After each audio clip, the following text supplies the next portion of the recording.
back to my channel, and it's been a month, more or less, since I lost my ranch and my cats, and I feel that I should give a report, kind of like a update on on how I feel and what's going on and what I can do. I've been dreaming with Ramita almost every night since I lost her ranch, which was a while back.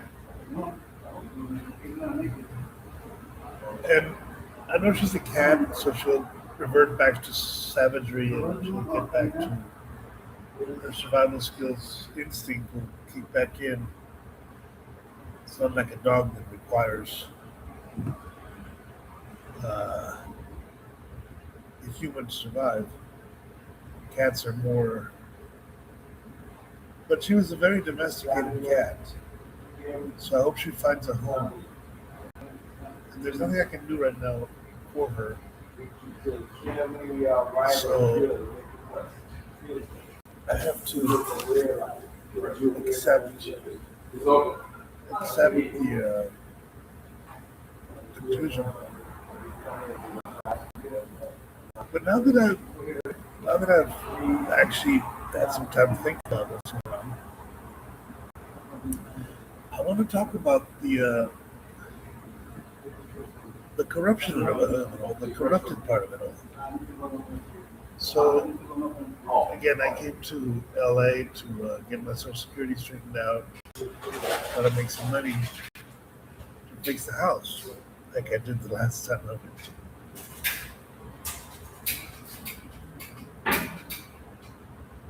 And I have to stay longer than I anticipated because of the new rules for Social Security. I didn't really have much choice in the matter if I wanted to get that money. So, in the time that I was here, which was 6 months, somehow I came to realize that I wanted to keep that ranch at all costs. I wanted to make sure to keep the ranch. And I informed my aunt. I told my aunt about it. And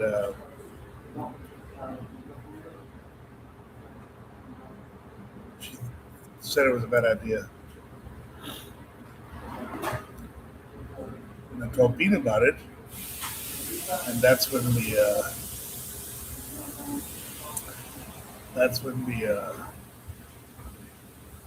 law fell on Mauricio to get out of the house.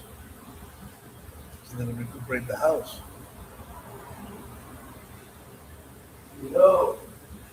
And somehow I feel that is a very clear evidence that there is no law. First of all, the very fact that my house was sold by my mother when my mother was having a nervous breakdown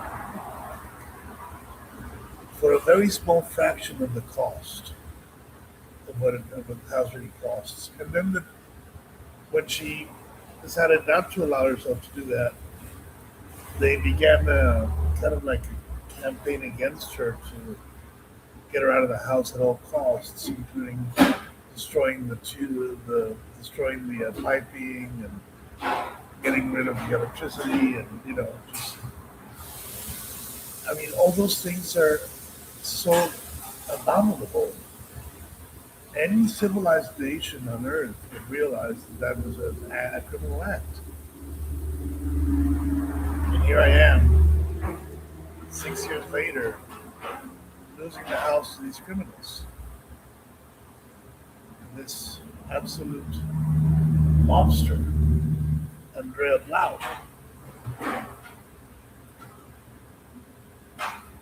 supposedly by the legal authorities of Biden Bravo. So I feel I have to denounce all this. I have to, you know, make a formal. I mean, I went to the consulate and they said, you know, keep your mouth shut, don't make waves because the mobsters in your town are all over the place. But damn it, if I'm not an American citizen and a Mexican citizen at the same time, trying to get this thing straightened out. I mean, it's ridiculous. So then I thought about it and I said to myself, well,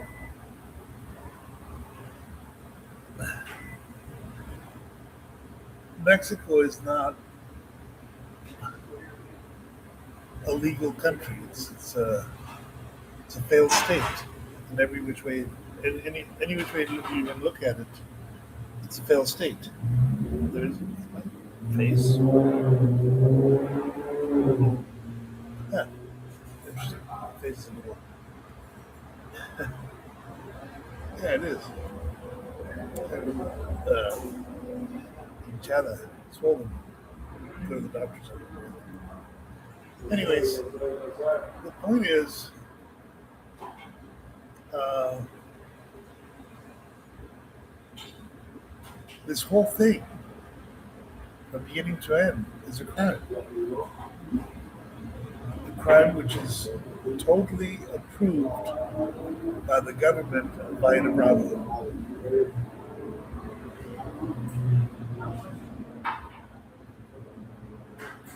And everybody's involved. Everybody's part of it.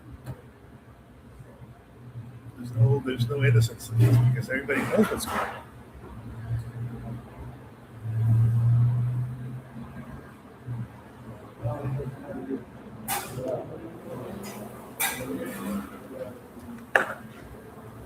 How or why we're allowing this to happen as Mexicans denotes the seriousness of the problem,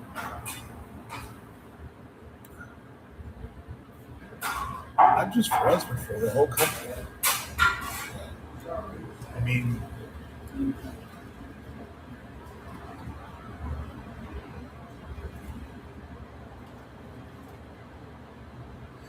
I was not so preoccupied about the house or anything like that because it's just property. But the cats needed me, and I failed them. And I didn't fail them because I failed. I did everything I could. I failed them because the system failed them. The entire system fell apart. And I didn't want to realize that, or I didn't want to acknowledge that, or I didn't want to see that. Because I was too worried working within the fallen system, within the broken system, for the benefit of my cats. But now I kind of realize that there's a lot at stake. There's a lot more going on to this than just my cats. It's taken me a while to realize how incredibly high the stakes really are in this whole fiasco. See, you can't really talk about corruption in Mexico uh, without talking about the corruption in the United States because they go hand in hand. You can't separate one from the other. When I went to the FBI, way back when I went to the FBI to denounce this in Oregon, I was in Oregon at the time, to the FBI branch in Oregon to denounce what was going on in Mexico with my mom because she was using the money to send it to some guy that was supposedly Colonel John Nicholson from the U.S. Army. Now that's impersonation of a U.S. military figure to take advantage of a woman in Mexico. it would behoove the U.S. service to take care of something like that. Well, when I was doing that, they said, "Oh, we don't have jurisdiction there." There's the problem with jurisdiction. The problem is jurisdiction.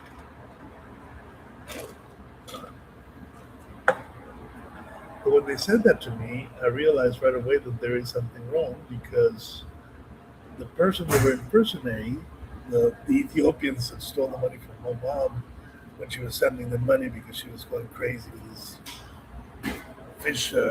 It's a very complicated story, and those of you that know, I'll try to explain it as best I can. I guess I have to write it down so I can actually write a script, put it down, and see if I can narrow it all down to a logical narrative. But anyways, the fish, it's called catfish. Catfish, the Ethiopian catfish, pretending to be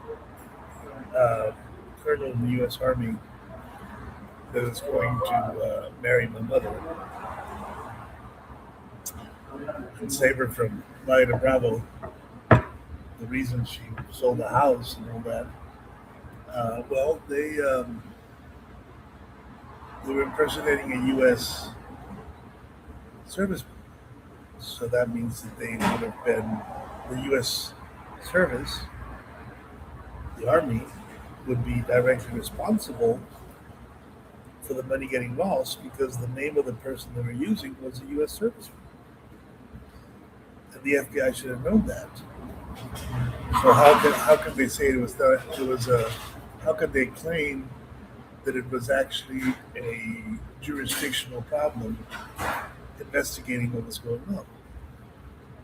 Makes no sense. Especially since I'm a U.S. citizen. My mother wasn't, but I was. So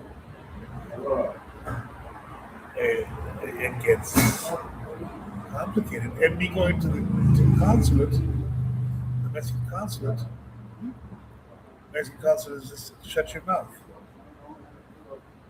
Excuse me, what? Really? So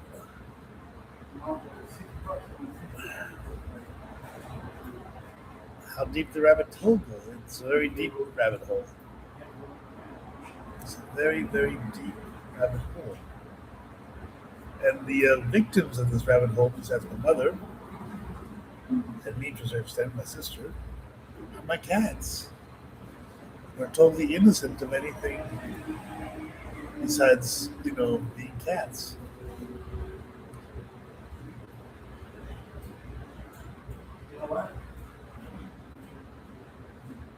And I lost Pussy Paradise.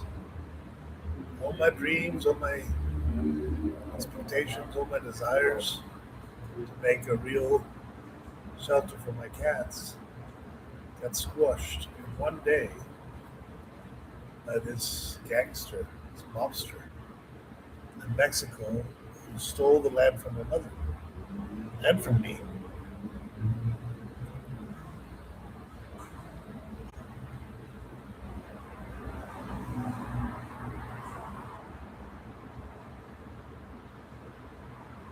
And my sister.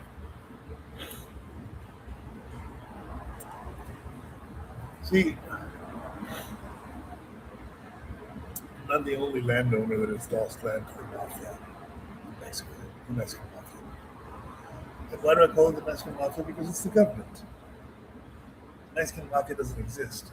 The corrupt Mexican government, that exists. That's real. And the strings of power that pull these different things is what's really at stake here. It's like the Epstein files, but in Mexico. And of course, it's colluded with the corruption in the United States. Otherwise, they would not be able to act. The only reason they were able to act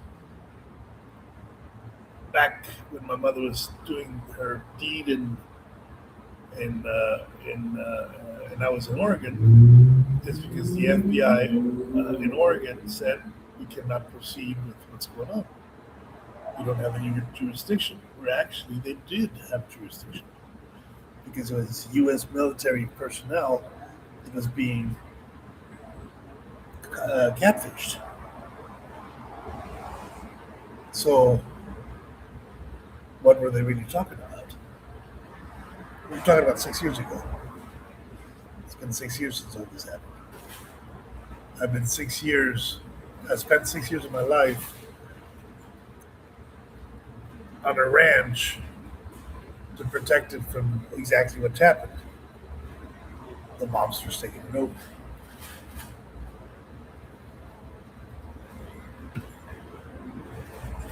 So,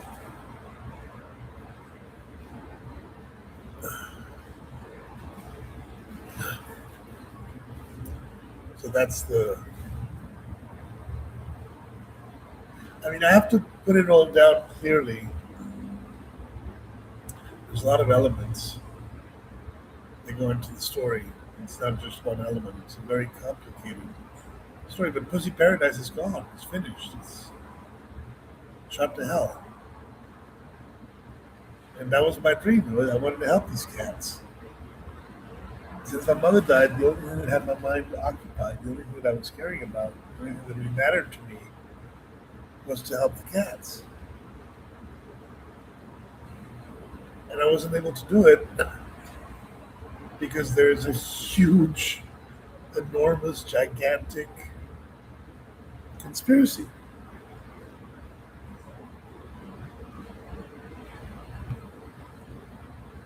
That involves both the US government and the Mexican government. How deep does the rabbit hole go? What is really at stake here? The truth.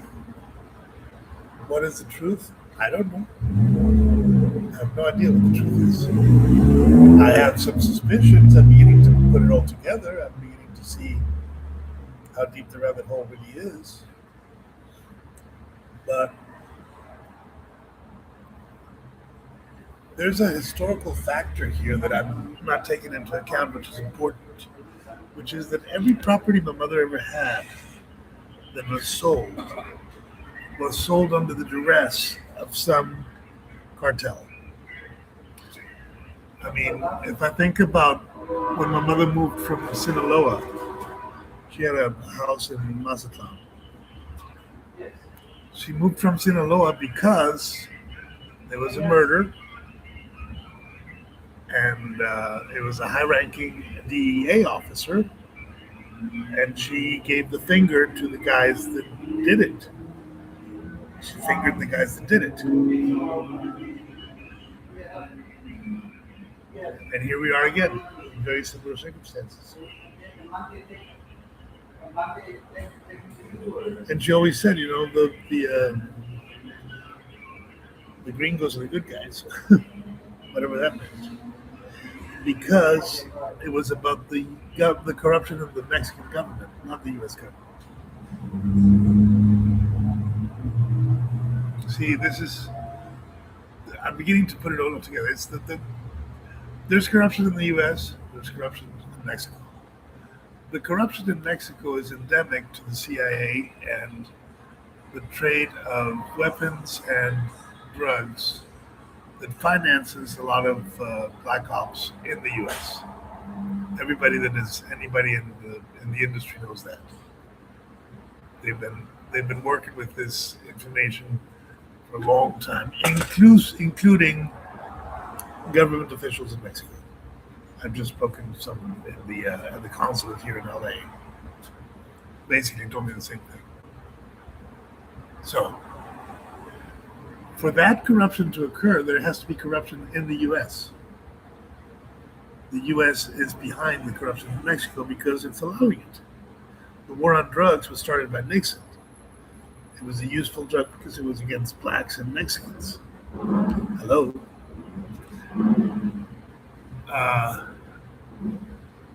Marijuana is legal in the United States, but not legal in Mexico. Why? who benefits from that. When you look at a situation like this, you have to look who benefits, who is the beneficiary of the situation. Now, the beneficiary of the situation with my mom was our next door neighbor, Andrea, a very wealthy person, an extremely wealthy person.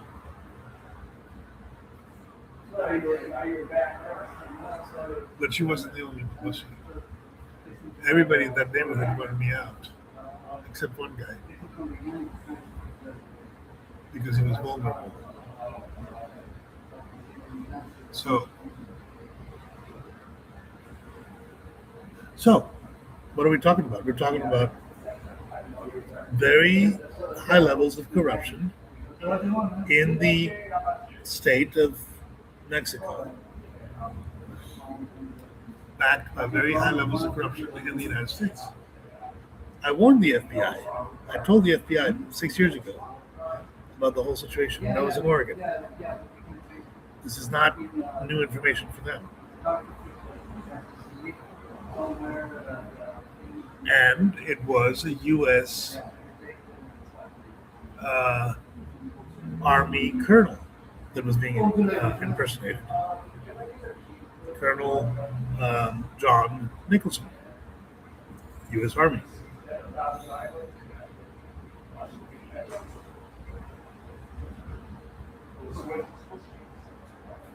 The money went to Africa and Asia. I think my mother deposited money to Asian banks. It's like I gave the receipts to the officials of the police department in Mexico. Not only the state police, to the cybercrime police in Mexico. So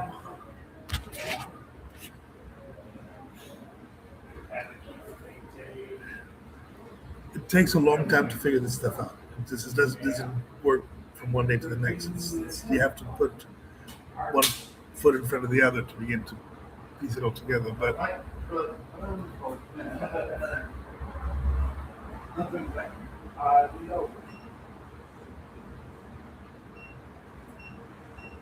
see, when you think about government corruption, Mexico, United States,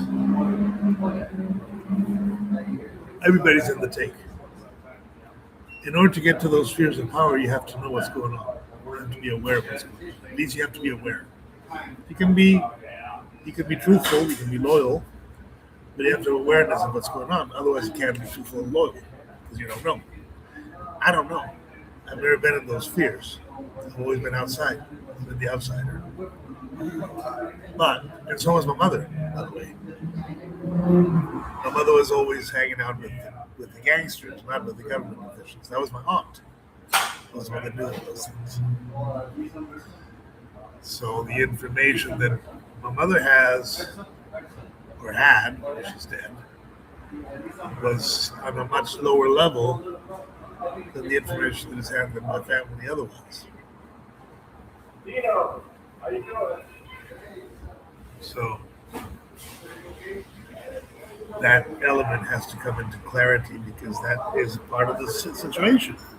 You can't separate one thing from the other. Everything is very compartmentalized. Everything is very specific, but everything is very clear once you start to put all the pieces together, like a big, jigsaw puzzle.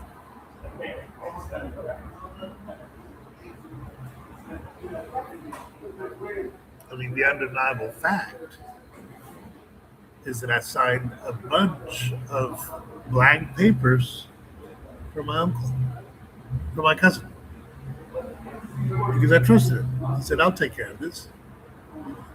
The moment I said I don't want to sell the house was gone.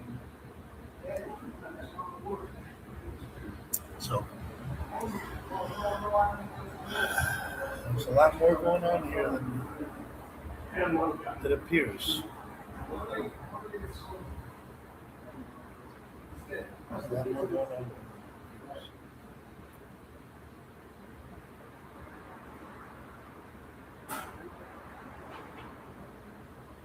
nobody has all the pieces. I've got some pieces. My sister has some pieces. I mean, the whole thing with my sister trying to, you know, trying to survive a kidnapping. I wasn't there. She was there. She lived through that. I didn't. But that was also related to the murder of an official in the police department in a high police official in Bahia Brava. So they murder this guy, this police guy that is also leader of the cartel, and the other two guys come out, and now Michelle is the president, and Michelle was one of my clients on the tarot. I knew this girl, so it's not like we don't know these people. Of course, we know these people.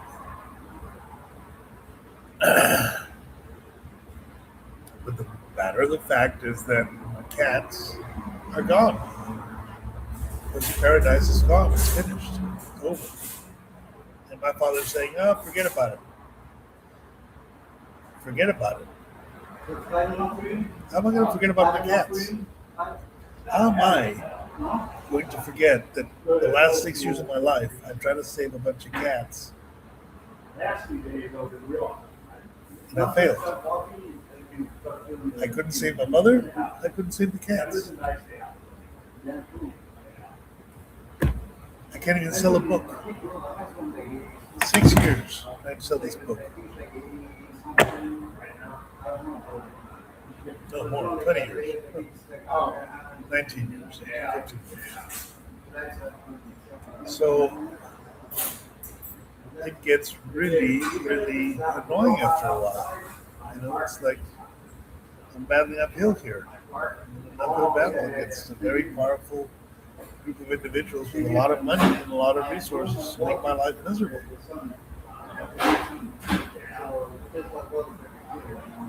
And I don't even want that much. I'm just tired of this battle. This eternal battle against who are they? You